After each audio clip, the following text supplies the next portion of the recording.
In the early 1920s, the world was still recovering from the Great War. Trenches had swallowed men by the thousands, and bolt-action rifles had ruled the battlefield. But inside the U.S. Army's Springfield Armory, one quiet Canadian-born engineer was already thinking far ahead of his time. His name was John Canchis Garand, a self-taught mechanical genius who believed that a soldier's rifle should fire as fast as his courage allowed.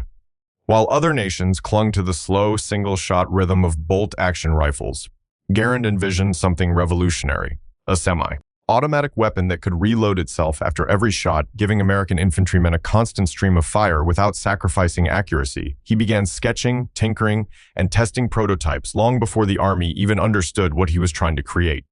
Throughout the 1920s, Garand's workshop became a symphony of clicking levers and clattering parts. His first attempts, gas-operated designs using heavy mechanisms, were promising but fragile. The Army kept changing its ammunition requirements, switching calibers, demanding perfection that seemed impossible. Yet Garand refused to quit. He re-engineered his weapon dozens of times, each version a lesson learned in steel and sweat. By 1932, he had created a working prototype chambered for the new .30-06 Springfield cartridge, the same round used in the beloved 1903 Springfield rifle. It was powerful, accurate, and now, thanks to Garand's ingenious gas-operated system, fully semi-automatic, the rifle loaded from an 8-round end-block clip, which snapped into place with a satisfying metallic click. When the last shot was fired, the clip ejected with a distinctive ping that would later become the soundtrack of victory. Army ordnance officers were skeptical at first. Many believed the complexity of a semi-automatic rifle would make it unreliable in combat. But field trials told another story. Garand's rifle fired faster, jammed less, and delivered unmatched firepower for its weight. In 1936, after nearly 15 years of development, the U.S. Army officially adopted the weapon as the United States rifle, caliber .30 M1, better known to history as the M1 Garand. General George S. Patton later called it the greatest battle implement ever devised. And he was right. For the first time, an entire nation's infantry would carry a rifle that could fire as fast as a man could pull the trigger. Production began slowly. The Springfield Armory became the beating heart of the project, with Winchester joining as a second manufacturer. Every part had to meet microscopic tolerances, and the rifle's gas system demanded absolute precision. By the time the first batches rolled off the line, America was still at peace. But the world was already sliding toward chaos. When war erupted in Europe in 1939, the M1 Garand remained a secret advantage. While German troops carried the bolt-action carabiner 98K and Japanese soldiers the Arisaka, the United States possessed the only mass-produced semi-automatic rifle issued to every frontline soldier. It would soon prove to be a decisive difference. In 1941, after Pearl Harbor, the United States plunged into global war. Factories thundered day and night, transforming blueprints into weapons. Women joined assembly lines, engineers streamlined production, and the Garand rifle became a symbol of American industrial might. By mid-war, production had soared to over 600 rifles. Per WWII, each inspected by hand before shipment to training camps and combat zones. Young recruits arriving at basic training met the Garand for the first time.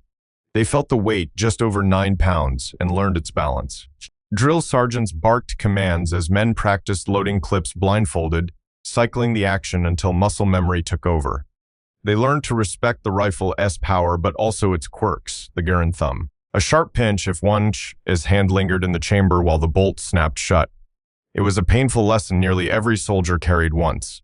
As divisions formed and embarked for Europe and the Pacific, the Garand went with them in the mud, in the snow, in the heat of jungle battles. It performed with unwavering dependability. Its gas-operated mechanism stayed resilient even in dirt and rain. American soldiers could lay down twice the volume of fire of any enemy squad equipped with bolt actions. For the men who carried it, it became more than a weapon. It was a companion, a lifeline, and a piece of home forged in American steel. By 1943, the Garand had become a legend among the troops.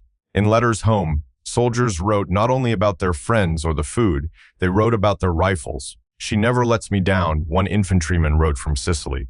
"When the Germans pop up, she speaks first." As Allied forces prepared for the invasion of Europe, the M1 Garand was ready for its ultimate test. Every rifle shipped across the Atlantic represented years of innovation and countless hours of craftsmanship. It was more than metal. It was America, as promised that no soldier would go into battle outgunned. When American troops first carried the M1 Garand into battle, it was 1942, and the deserts of North Africa burned under a relentless sun. The operation was called Torch, and it marked the United States' first major offensive against Axis forces. The men of the 1st Infantry Division, the Big Red One, stepped onto foreign soil armed with something the enemy didn't fully understand yet. A rifle that could fire as fast as a man's will to live. In the dunes outside Oran and Algiers, the Garand proved its worth almost immediately. German and Italian troops fought fiercely, their MG-34s roaring from entrenched positions. Yet the Americans advanced with steady bursts of 8-round fire, their Garands crackling like thunder.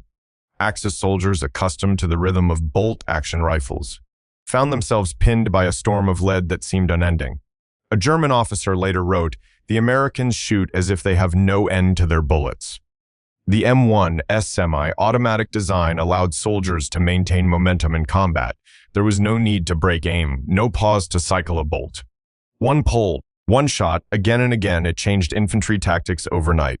Squads could suppress enemies without relying solely on machine gun teams. Every rifleman became a source of continuous firepower, a walking arsenal of precision and speed.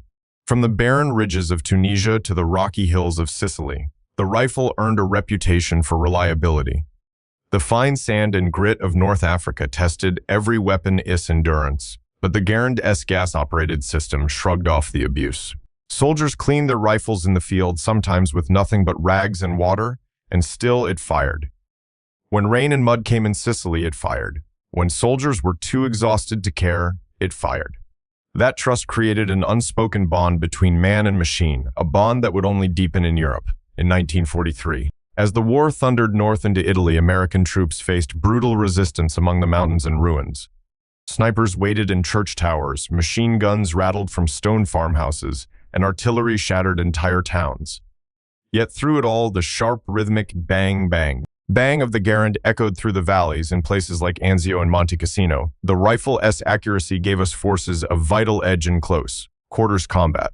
Soldiers could fire from cover, drop one target, shift aim, and fire again before an enemy could even work his bolt. By mid-1944, the M1 Garand was no longer a newcomer. It was a symbol of the American infantry itself. Every division deploying for Operation Overlord carried tens of thousands of them. In the early morning of the 6th of June, 1944, D-Day, the beaches of Normandy would test every weapon, every man, and every ounce of courage. As the landing craft neared the shore, waves slammed against their sides. Soldiers gripped their Garands tightly, keeping the rifles dry under ponchos and helmets. When the ramps dropped and the first men stepped into waste, deep water chaos erupted. Machine gunfire tore the surf apart. Men fell, stumbled, crawled forward. But those who reached the sand rose up and fought back. The M1 Garand came alive, bursts of fire cutting through smoke and fear. Eyewitnesses described the sound as deafening, the mix of exploding shells, screams, and the relentless crack of American rifles. One sergeant recalled, "It wasn't bravery, it was instinct. You just kept firing. The Garand felt like it knew what to do before I did." On Omaha Beach, where German defenses were strongest, the rifle's fast reload and 8-round clip became a lifeline. When every second meant survival, the Garand's simplicity saved lives. Men ducked behind steel obstacles, slammed in fresh clips, and fired again before the enemy could recover.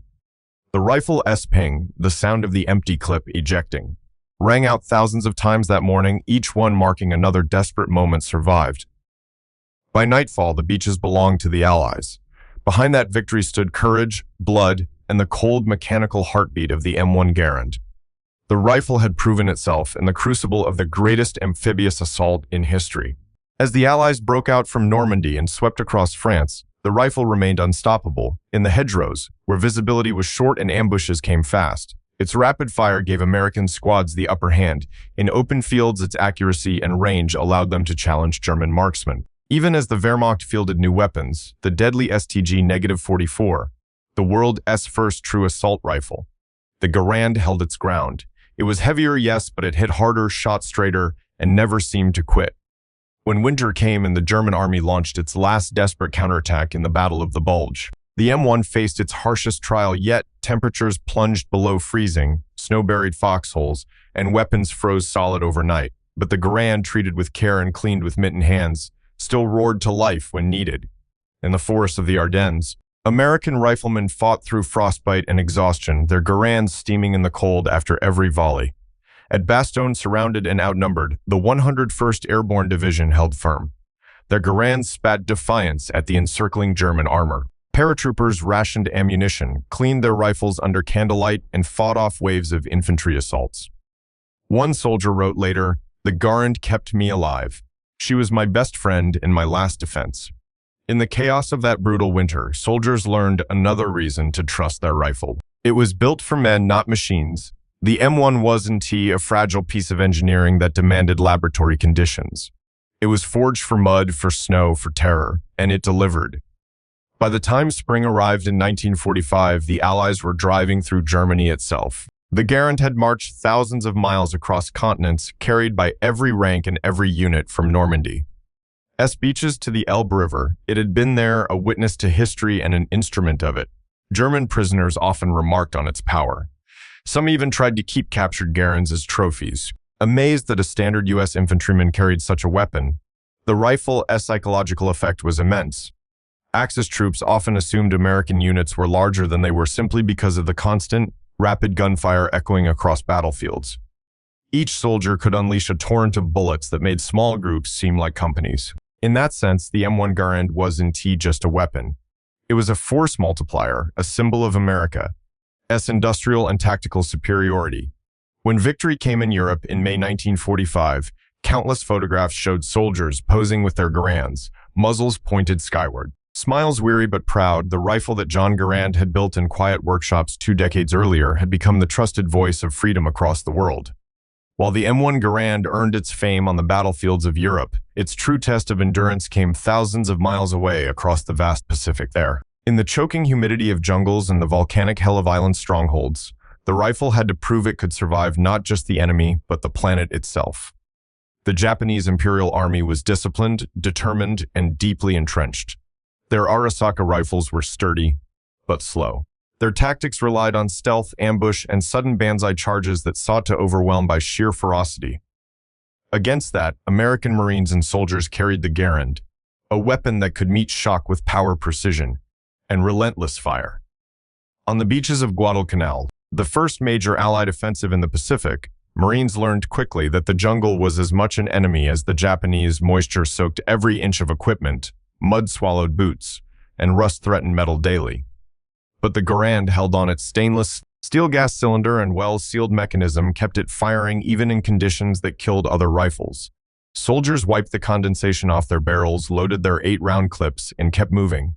In close combat where the enemy might appear from 10 feet away, the Garand's rapid fire capability turned chaos into survival. Reports from Guadalcanal praised the rifle's accuracy and stopping power.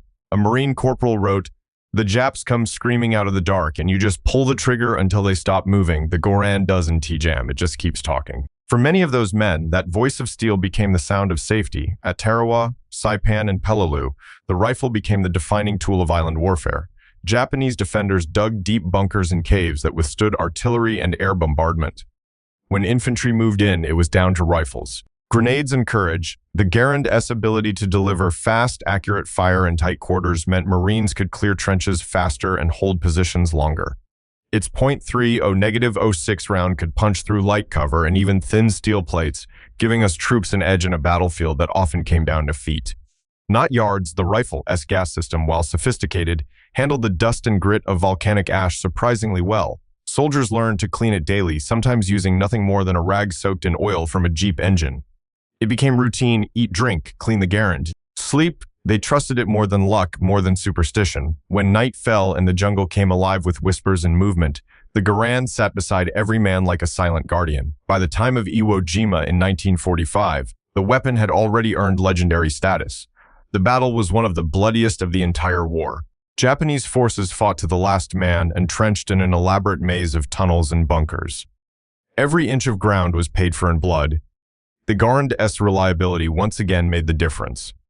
In the black sand, clogged with sulfur and grit, other weapons struggled. Machine guns overheated, carbines jammed, pistols misfired. The Garand fired, Marines advanced. Clip after clip, the ping of ejected magazines mixing with the roar of flamethrowers and grenades.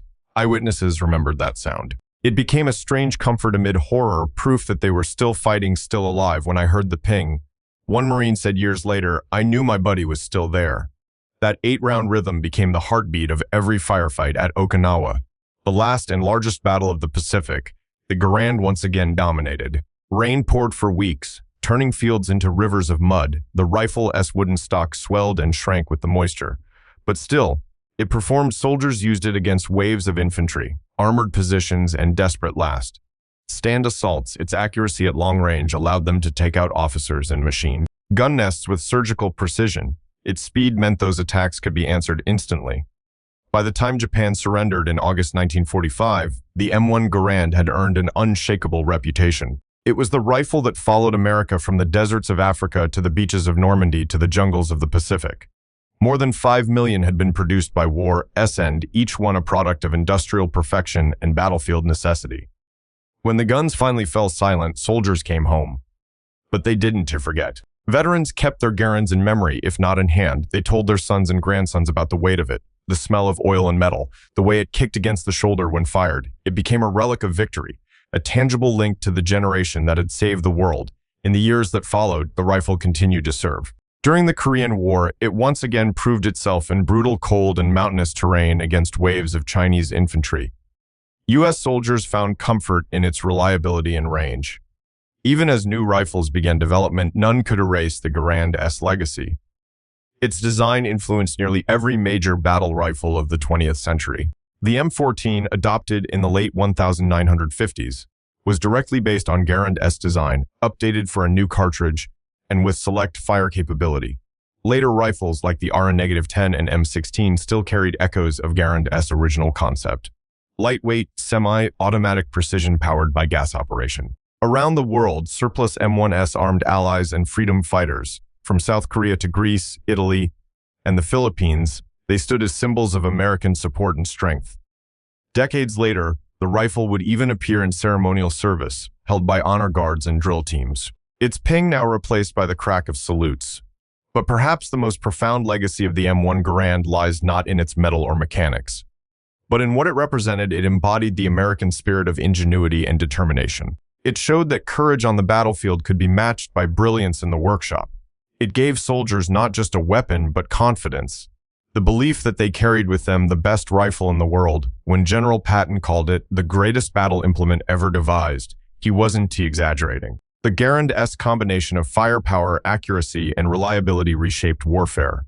It allowed American infantry to fight on equal terms, or better, against any foe, in a war decided by speed, logistics, and morale that mattered as much as any tank or plane today.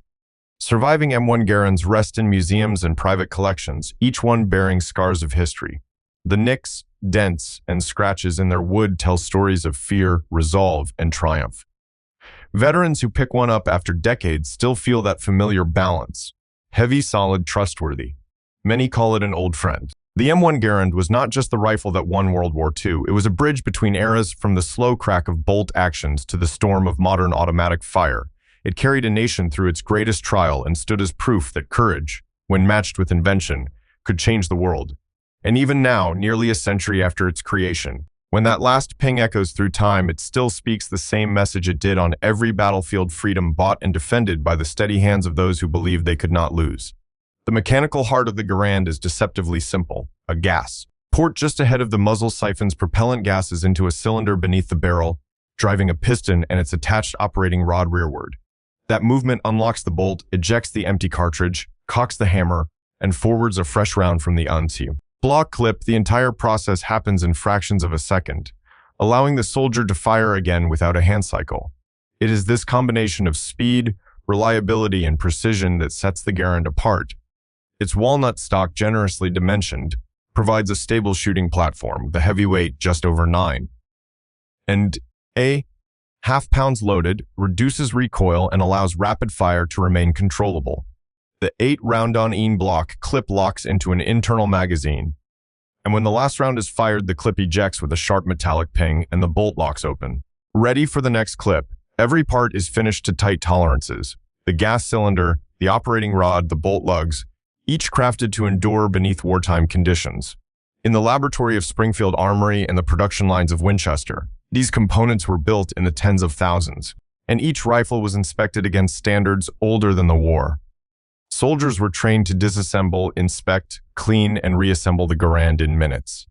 They learned to adjust the gas cylinder plug, high or normal for altitude and fouling, to ensure smooth feeding in rain, snow, and dust. They learned the Garand thumb lesson that if one's thumb lingered in the clip, well, while the bolt slammed home, the result was a painful pinch. But they accepted that lesson because the rifle kept working when others failed. After the war, the Garand's design influenced every major battle rifle of the latter 20th century. The concept of a semi-automatic standard infantry rifle was carried forward in the M14, and later by select fire designs.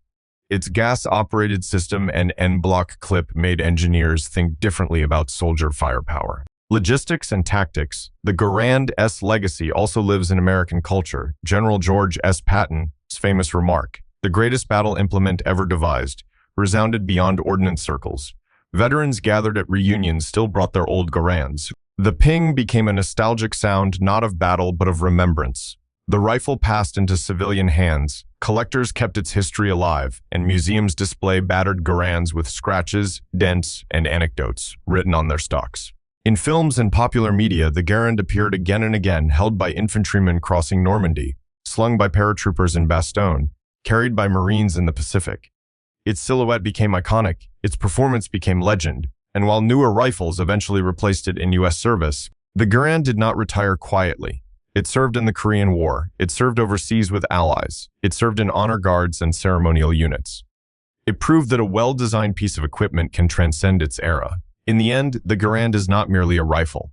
It is a testament to American innovation. It is a symbol of the citizen soldier stepping forward with better tools than those he faced. It is the echo of freedom fired in many battlefields, and still remembered in living rooms, museums, and rifle ranges across the country. When one holds a Garand today, hears its ping, feels its weight. They are touching history. They are recalling the young man who pulled the trigger, the friends lost, the ground held, and the promise kept. That promise that when America's sons went to war, they would carry more than courage. They would carry excellence.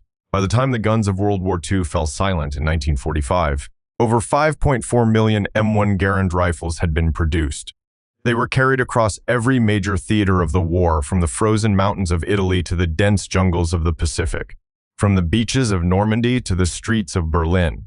Each rifle had its own story. Each bore the fingerprints of the men who relied upon it in moments when courage was the only currency. When American soldiers returned home, many spoke of the Garand with reverence. It wasn't just another weapon, it was a lifeline. It fired when caked with mud, when soaked in rain, when frozen in snow. In the chaos of battle, when every second counted, its semi-automatic action made the difference between life and death. Allied veterans across the world echoed a similar sentiment. The Garand gave them confidence, it gave them speed, and it gave them a fighting chance. In the months after the war, military engineers began assessing lessons learned from the battlefield. The Garand's design was praised for reliability, but criticized for its limited 8-round capacity and fixed clip system. Engineers dreamed of a new rifle that could accept detachable magazines and fire both semi and fully automatic. Yet, even as these designs evolved, none could deny that the M1 Garand had proven itself beyond expectation. It was, in every sense, a masterpiece of function meeting necessity. During the Korean War, the Garand served once again, this time in sub-zero temperatures on rugged terrain. At the chosen reservoir, American Marines fought encircled and outnumbered, yet their Garands kept firing frozen lubricants, cracked stocks, ice forming in barrels. Still, the rifle performed. Many soldiers recounted the haunting echo of that metallic ping across the mountains as they reloaded, surrounded by waves of advancing enemy troops. To them, the Garand wasn't just a tool. It was a companion that refused to quit. As the 1950s dawned, the rifle was gradually replaced by the M14, a direct descendant of the Garand's design. The M14 carried the same gas-operated mechanism, the same robust receiver, and the same dependable heart, only adapted for a new era of warfare. But even then, many soldiers preferred the old M1. Its balance, its weight, its simplicity, they had become second nature to those who had trained with it. Internationally, the M1 Garand found a second life. Through U.S. military aid programs, thousands were sent to allies around the world, to Greece, South Korea, the Philippines. and even NATO nations rebuilding their defenses. For decades, the Garand would remain in service on distant frontiers, often in the hands of soldiers who had never met John Garand but trusted his creation with their lives. Meanwhile, on American soil, a new legacy began to form. Surplus Garands were sold to civilians through the Civilian Marksmanship Program. Veterans bought back the rifle they had once carried through Europe and Asia. Young shooters learned marksmanship with the same weapon that had defeated tyranny, on rifle ranges and in national competitions. The Garand continued to perform with deadly precision.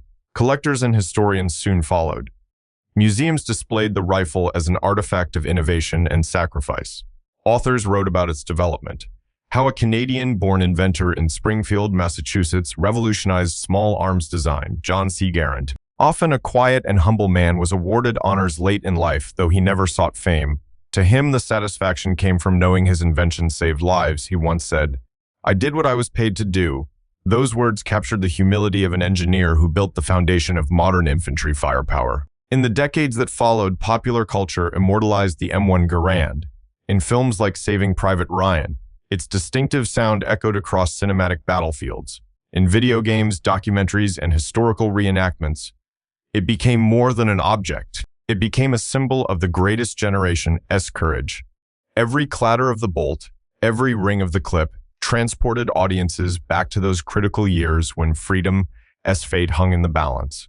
But beyond Hollywood and history books lies the deeper truth of why this rifle matters. The M1 Garand represents a union of engineering excellence and moral purpose.